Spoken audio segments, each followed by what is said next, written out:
Welcome to your third Mihi. It is always good to have more resources at hand when you need it.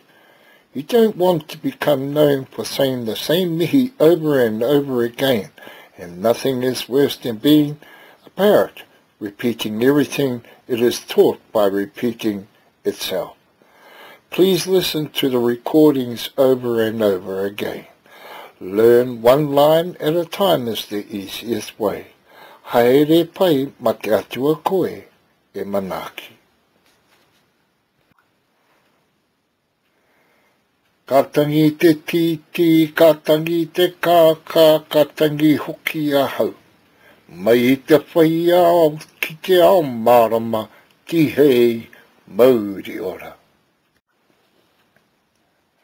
Ka mihi ki te atua te kaihanga o ngā mea katoa, ko ia ne te timatanga, ko ia no te whakamutunga, whakahone re tia tone ingoa tapu I ngā wā katoa, kuroria ki te atua.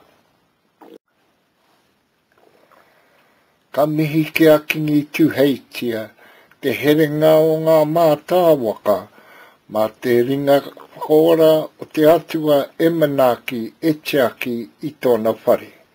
Tai noa ki a tātou katoa I te rangine pai mārire.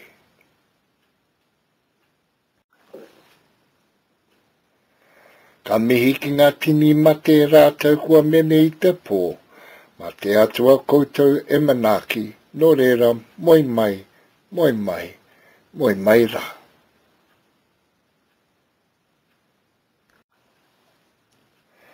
He te whānau hara mai, nau mai, whakatau mai rā.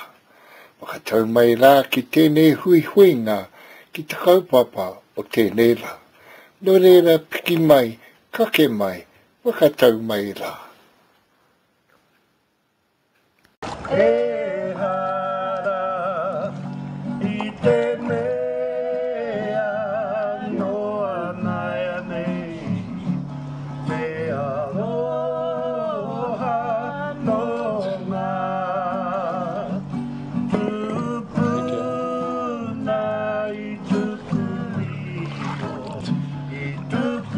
iho, te whenua, te whenua he ora, mo te iwi no ngā tupuna I tuku iho, whakapono, tumana ko te mea nui, ko te aroha no ngā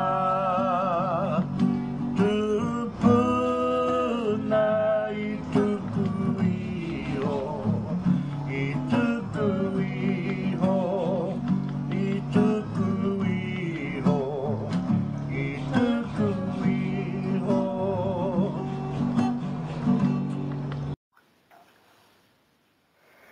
Hapiti hono tātai hono te hunga mate ki te hunga mate, moi mai, moi mai, moi mai rā.